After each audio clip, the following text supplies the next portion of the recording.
جن لوگوں کو بہت زیادہ دماغی الجھن رہتی ہے، جو لوگ بہت زیادہ دماغی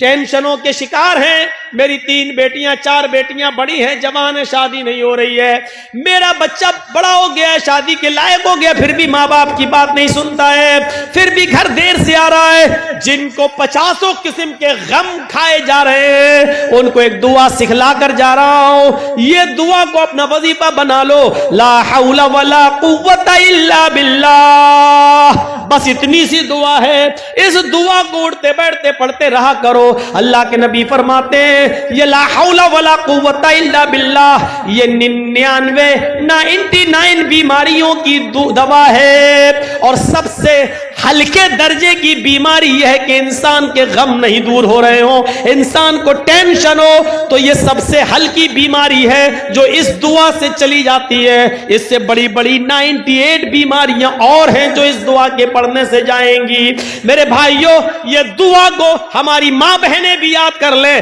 آپ بھی یاد کریے۔ ٹینشن کی یہ دعا ہے، ذہنی الجھن کی یہ دعا ہے، غم اور الجھن، اور جس کے دماغ میں ہزاروں قسم کے خیالات آتے ہیں، اس کی زندگی میں سکون نہیں، تو وہ یہ دعا پڑھتا رہے، لا حول ولا قوت الا باللہ۔ اور ساتھ میں یہ دعا بھی اگر ملا سکتا ہے تو ملا لے، یا مصرف القلوب صرف قلبی علی دینک، اے دلوں کے پلٹنے والے میرے دل کو اپنے دین کی طرف، اپنے مذہب کی طرف، اسلام کی طرف پلٹ دے، میرا دل ادھر ادھر نہیں، صرف اپنے دین کی طرف لگا دے۔ یہ دونوں دعائیں آپ اس کو اپنا وظیفہ بنائیے، دونوں نہیں پڑھ سکتے تو ایک دعا لا حول ولا قوت الا باللہ، اس کو ہی اپنا وظیفہ بنا لیجئے، بہتر ہے کہ دونوں پڑھیں۔ دونوں نہیں پڑھ سکتے تو کم سے کم ایک دعا پڑھیے، یہ ذہنی الجھنوں کو دور کرنے کی ایک دعا ہے۔ زندگی سے لڑنا سیکھو، غموں کو پچھاڑنا سیکھو، غم ہر انسان کی زندگی میں آ سکتے ہیں، اس سے لڑنا سیکھو، غموں پر صبر کرو، اور جب تمہیں غم بہت زیادہ آ جایا کریں اور جب تمہیں سونے نہ دیا کریں تو تم قرآن پڑھ لیا کرو، اس لیے کہ اللہ کے تعالیٰ نے کہا ہے قرآن کی تلاوت ہی تمہارے دلوں کو سکون پہنچا سکتی ہے، تمہارے دلوں کو سکون دے سکتی ہے۔ امام احمد ابن حنبل رحمت اللہ علیہ کے پاس ایک بوڑھی عورت آتی ہے، اور سنو آئے بیڑیوں کا دھندا کرنے والوں سنو، آئے تمباکوؤں کے دھندے کرنے والے سنو، آئے سود اور بیاج کے کھانے والوں سنو، آئے لمبے چوڑے بینک بیلنس بنانے والوں سنو، آئے بینکوں کی نوکریاں کرنے والوں سنو۔ امام احمد ابن حنبل رحمت اللہ علیہ کے پاس ایک بوڑھی عورت آتی ہے اور کہتی ہے امام محترم، کہا جی ایک مسئلہ پوچھنے آئی ہوں، میری ماں بہنیں سنیں، اس زمانے کی عورتیں اور وہ بھی بوڑھی عورتوں میں کتنا تقوی ہوا کرتا تھا۔ کہا امام صاحب میں چرخہ چلاتی ہوں، چرخہ تو جانتے ہیں نا، میں چرخہ چلاتی ہوں، دوسرے لوگ اپنا سوت دے جاتے ہیں دھاگا، میں اس کو بنا کے پھراتی ہوں اور ان سے مزدوری لیتی ہوں، کبھی دن میں اور کبھی اوور ٹائم کرتی ہوں تو رات میں بھی چلاتی ہوں، میں چراغ جلا کر میں چرخہ چلاتی ہوں، جب میرے پاس تیل ہوتا ہے تو میں چراغ اپنا جلاتی ہوں اور سوت پھراتی ہوں، امام صاحب اس کی مزدوری میں لیتی ہوں۔ کہا اس میں برائی کیا ہے؟ کہا میں یہ نہیں پوچھنے آئی ہوں کہ برائی کیا ہے، میں یہ پوچھنے آئی ہوں کہ کبھی کبھی میرے پاس چراغ جلانے کے لیے تیل نہیں ہوتا ہے۔ اچھا تو میں سونے کے لیے بستر پر جانا چاہتی ہوں لیکن دیکھتی ہوں کہ پڑوسی کے گھر میں چراغ جل رہا ہے اور اس کے گھر کے چراغ کی روشنی میرے آنگن میں آ رہی ہے، میں اپنا چرخہ لے کر اس آنگن میں بیٹھ جاؤں اور اس پڑوسی کے گھر سے جو چراغ جل رہا ہے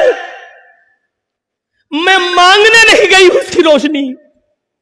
لیکن اس کی روشنی آٹومیٹک میرے گھر میں آ رہی ہے۔ اگر میں اس کے چراغ کی آنے والی روشنی پہ اگر سوت پھرا لوں اور چرخہ چلا لوں اور یہ چلا کر میں اپنے مالک سے اس کی مزدوری لے لوں تو یہ کمائی میرے لیے حرام تو نہیں ہوگی؟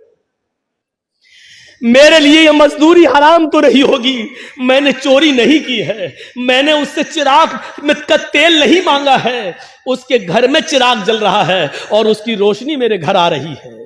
اس کی روشنی میرے گھر آ رہی ہے، اگر میں اس کی روشنی میں سود پھرا لوں اور اس کی مزدوری میں لے لوں تو یہ میرے لیے حرام تو نہیں ہوگی، یہ کھا کر کہیں میں عذاب قبر کی مستحق تو نہیں بنوں گی، کہیں میں جہنم میں تو نہیں جاؤں گی۔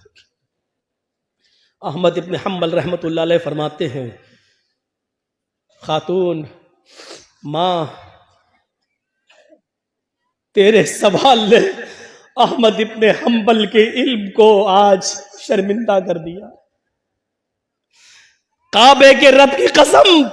تیرے اس مسئلے کا جواب احمد ابن حنبل کے پاس نہیں ہے۔ کہنے لگی امام صاحب پھر آپ سے بڑا عالم اس بستی میں کوئی ہے ہی نہیں، پھر میں یہ کس سے مسئلہ پوچھوں؟ انہوں نے کہا سن میری ماں، جہاں تک قیاس کا نتیجہ ہے، قیاس کا تقاضا ہے، تو جہاں تک میرا علم ہے میں اس علم کی روشنی میں قیاس لگا کر اندازے سے یہ کہہ سکتا ہوں کہ اس میں کوئی حرج تو نہیں لگ رہا ہے۔ کیوں؟ کیونکہ تو مانگنے نہیں جا رہی ہے، وہ اچانک آ رہی ہے، تیرے گھر میں بھی دیوار نہیں ہے اور اس کے گھر میں بھی کوئی دیوار نہیں ہے اور اس کے چراغ کی روشنی آ رہی ہے تیرے گھر، تو اس میں تیرا کیا قصور ہے؟ بظاہر تو اس میں کوئی برائی نہیں لگ رہی ہے،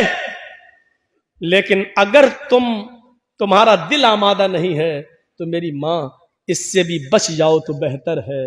اس سے بھی پرہیز کر لو تو بہتر ہے، اس سے بھی، کیونکہ وہ ہے تو دوسرے ہی کی روشنی، بہرحال اگر تم اس سے بھی پرہیز کر لو تو یہ زیادہ بہتر ہے تمہارے